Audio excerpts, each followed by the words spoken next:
Trabajaste en varias corporaciones, en empresas, etcétera. ¿Qué te lleva a trabajar en temas de animales? Bueno, ¿cómo te contesto de manera sucinta? Toda la vida... Puede no ser sucinta voluntariando también, ¿eh? toda la vida. Vengo de una familia de docentes que toda la vida la dedicaron a enseñar, a ayudar, a acompañar gente a mejorar y encontrar el camino. Y por cosas de la vida empecé a trabajar en el mundo corporativo a través de becas de estudio y oportunidades en grandes empresas, pero siempre voluntariando y tratando de hacer el mundo un poquito mejor, hasta que después de muchos años, habiendo trabajado en grandes corporaciones en diferentes partes del mundo, me di cuenta que ya no me hacía feliz y que quería que mi trabajo sea cambiar el mundo.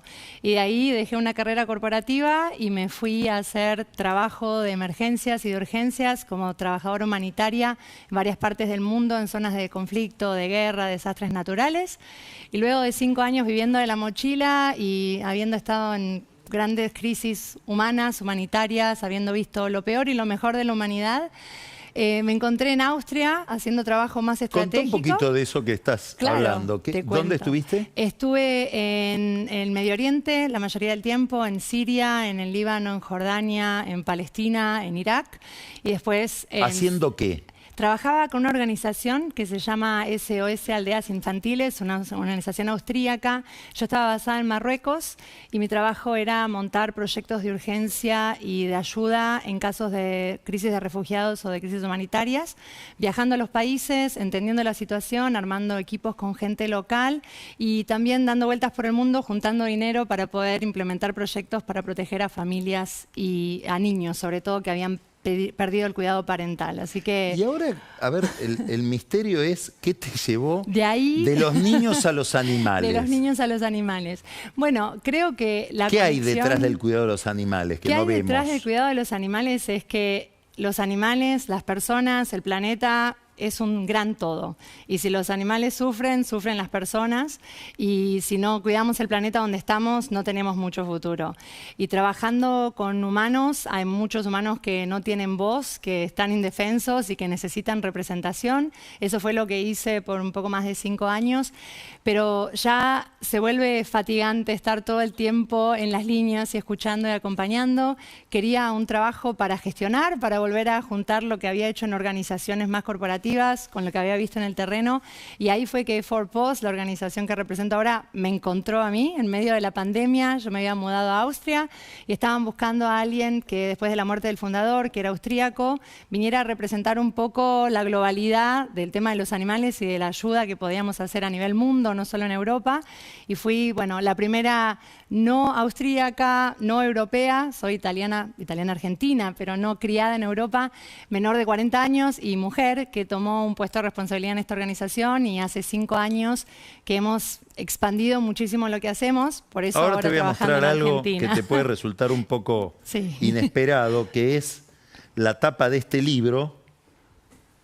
Mirá, este es el presidente de la Corte. Tratado de Derecho Constitucional. Tercera edición ampliada y actualizada, el primer tomo. Horacio Rosati. Mirá las dedicatorias. Bueno, la primera es a los que defendieron la vida, ofrecieron su vida y su libertad para que la Constitución tenga vigencia cuando no la tenía, a los combatientes de Malvinas, a la esposa, a los hijos, a los nietos, al padre, a la memoria de Larry, mi buen amigo, y en él a todos los perros de la calle. Dedicado un tratado de derecho constitucional al perro y a los perros de la calle.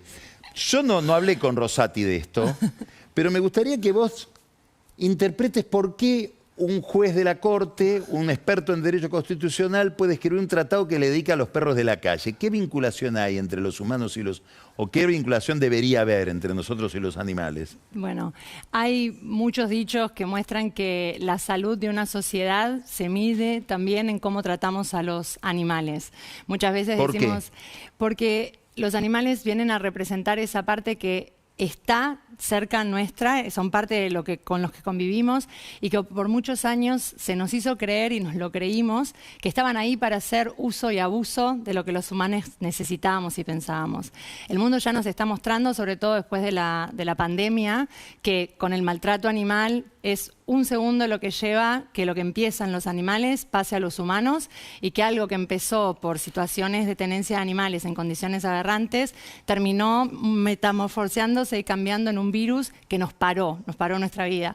Y hoy tenemos mucha evidencia. Vos ves que detrás de la pandemia, en el fondo, si tiro de esa piola, hay maltrato a los animales. Por supuesto, porque la base es cómo los animales son mantenidos para explotación, para comercio, para venta, para uso y abuso. Y si no empezamos a entender que muchas de esas cosas que se dan hoy en la salud, en nuestra forma de interactuar, tienen que ver con lo que hacemos a los animales y a la naturaleza, es seguir seccionando y resolviendo síntomas en vez de ir a los problemas de raíz, que en muchos casos están muy conectados entre estas tres partes. Entonces, si vemos lo que está pasando ahora, lo que veíamos que estamos ayudando a gestionar en el zoológico de Luján. Contá qué es lo que pasa en Luján. Sí, perfecto. Nosotros empezamos a trabajar en Luján después de que firmamos un acuerdo de cooperación aquí en Argentina. ¿Entre la Fundación? Entre la Fundación y la Subsecretaría de Ambiente. De Ambiente. Exacto.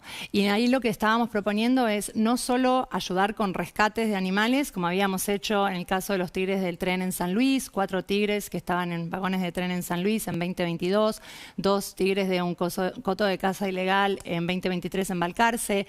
Esos eran, de vuelta, curitas, ¿no? Ir solucionando y rescatando. Pero hay problemas de base que permiten que esas situaciones sucedan, como el caso del ex zoológico de Luján, que vienen arraigadas en legislación que o no está, o que se cambia para peor, o que no se respeta y no se controla para asegurar que vayamos para adelante en términos de relación con los animales y no para atrás.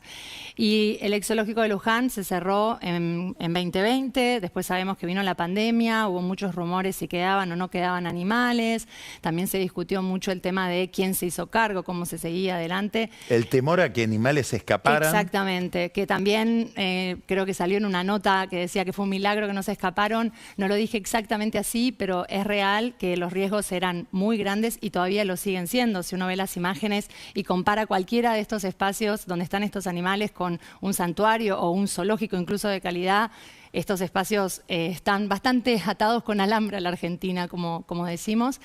Y bueno, lo que pasó, el zoológico se cerró por varios motivos. Uno de ellos, la atracción principal, que era ir a sacarse la foto con el tigre, el león, entrando a la jaula, caminando con el animal, tocándolo y todo ese tipo de interacciones que en la provincia argentina están prohibidas por ley. Uno no puede tener ese contacto directo entre humanos y este tipo de animales. Pero la tenencia de los animales seguía siendo legal. La familia que manejaba el zoológico seguía siendo responsable y teniendo la tenencia de los animales. Luego de que nosotros firmamos el acuerdo, en este caso no solo para hacer rescates, sino para cambiar legislación y para acompañar a las autoridades que quieran tomarse esto de manera seria, se nos puso el tema del ex zoológico de Luján sobre la mesa, dándonos acceso solamente para poder hablar con la familia propietaria, para proponer una solución que sea beneficiosa para todos. Y en esa solución, después de muchas negociaciones y discusiones, como se pueden imaginar, logramos lo que para nosotros es lo mejor que se pudo haber logrado, que a partir del 1 de septiembre se le dio a la organización Forpos, en cierta manera, la tutela y tenencia de estos animales. ¿Cuántos animales hay ahí? Tenemos en este momento bajo nuestro cuidado 62 grandes felinos, entre tigres y leones, y 2 osos pardos. Es un número enorme, parece no tan grande, pero es una de las concentraciones de grandes felinos exóticos en este contexto más grande de América Latina.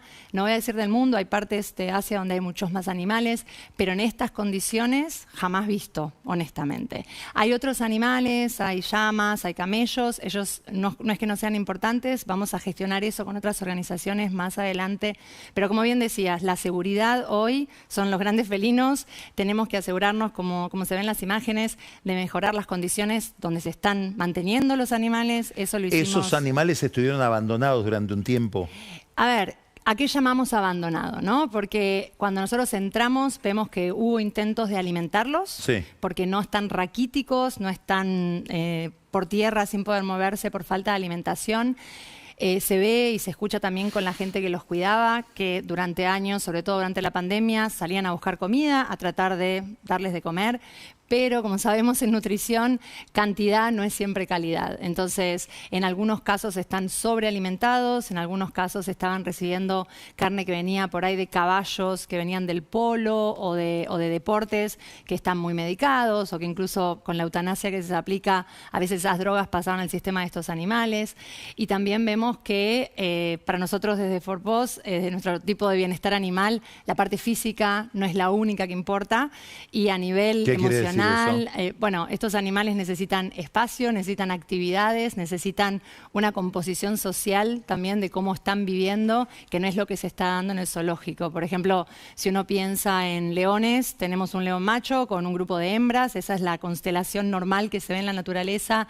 En este caso tenemos jaulas súper pequeñas con 7 grandes leonas o 7 leones machos, o casos donde tenemos tigres y leones en el mismo espacio, que es algo que en la naturaleza nunca se daría, desde África y Asia, y eso genera un estrés increíble para los animales, una tensión y un malestar total. Entonces, te voy a hacer una pregunta difícil de contestar. Después de la Constitución, no sé cómo. ¿Cuál es el mejor zoológico del mundo, según los criterios de ustedes? Bueno, zoológico creo... 2 o 3. Creo que ninguno. No puedo decir que hay un zoológico perfecto, porque nosotros venimos más con la perspectiva de lo que llamamos santuarios. ¿Qué es? Los santuarios es lo mejor que se le puede ofrecer a estos animales en cautiverio. Mucha gente nos dice, ¿los van a liberar en la naturaleza? Estos animales, primero, no podrían sobrevivir en la naturaleza. Segundo, serían un gran problema para comunidades, para otros animales. Si logran sobrevivir, también pueden transmitir enfermedades. Y hoy por hoy, esa naturaleza de la que la gente habla casi que no existe. Casi que no hay espacios donde uno puede introducir un nuevo animal de este estilo y puede quedarse ahí sin necesidad de que haya que hacer control de la población de animales. Porque incluso en Sudáfrica, todos los espacios que tienen animales hoy, incluso el Parque Kruger, esos lugares que uno dice es la naturaleza, están cercados, y eso implica que hay que hacer manejo de la población porque los recursos son escasos. Entonces, dentro de lo que es no poder llevarlos a la naturaleza... Esos lugares en Sudáfrica son lo más parecido... Es lo más parecido al ideal. A lo ideal, pero después tenemos lo que nosotros llamamos santuarios. ¿Qué son santuarios? Son espacios en cautiverio todavía, pero donde nos ocupamos de que cada especie reciba lo que necesita en términos de alimentación, en términos de cuidado, en términos de estimulación, desde la manera en que se los alimenta, de no tirarles comida o ponérsela siempre en un pote en el mismo lugar, tratar de interactuar, cambiar, que empiecen a recuperar los instintos. Y para asegurarnos que es un santuario serio, lo primero es que no hay reproducción. No se crían animales. Queremos que los animales que entran al santuario sean la última generación de estos animales que rescatamos y crecen en cautiverio. Lo segundo, que es súper importante, no se puede tocar, nadar con un animal, bañarlo, alimentarlo, todas esas cosas no suceden, no hay contacto con los animales.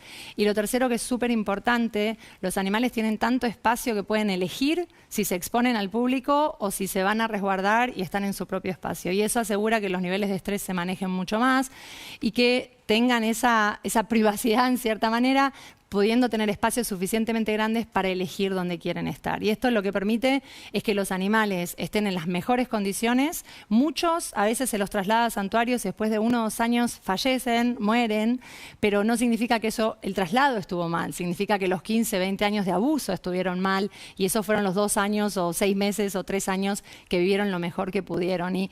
¿Y por qué nosotros queremos hablar tanto de los santuarios? Es porque si nosotros escondiéramos esos animales y nadie los visita, nos olvidamos de las historias. Cada santuario que nosotros tenemos animales que están ahí por ellos y para contar la historia de dónde vienen, de qué cambió para que ellos pudieran ser rescatados legislativamente, qué pudimos hacer para que eso no vuelva a suceder nunca más, que se vuelven, como nos gusta decir, embajadores de algo que estuvo mal, porque estuvieron durante muchos años en situaciones horribles, pero que algo cambió, que alguien hizo algo, desde legisladores, desde gente del gobierno, desde gente privada empujando para que ese cambio sea posible, y eso nos da un mensaje de esperanza y nos muestra que la generación donde usábamos y abusábamos a los animales es una cosa del pasado, y nos da ese espacio y esa plataforma para poder explicar el futuro que nos imaginamos, y que las nuevas generaciones que ya nos empiezan a decir que todo está mal, si a veces si le decimos a los chicos, ¿querés ir al zoológico? Te van a decir no, pero los animales no van al zoológico. O si ven algún libro de cuentos donde hay circos con animales, como que les parece raro. Creo que hay que empezar a escuchar a los que más saben, que son los más chiquitos a veces, y que los más grandes, que somos los que podemos hacer el cambio, nos pongamos la camiseta, tomemos las decisiones, y más allá de lo que hacíamos años anteriores, lo que estaba bien, lo que crecimos haciendo, creo que es tiempo de que aprendamos que eso es algo del pasado. Y eso se hace no solo rescatando, pero cambiando leyes y mostrando que ya nunca más y es que hay que ir para adelante. Muchas gracias, Luciana, interesantísimo. Gracias, sorprendente gracias en por muchos el tiempo. aspectos. Gracias. Gracias. Vamos a un corte y vamos a recibir ahora a Pancho Olivera, que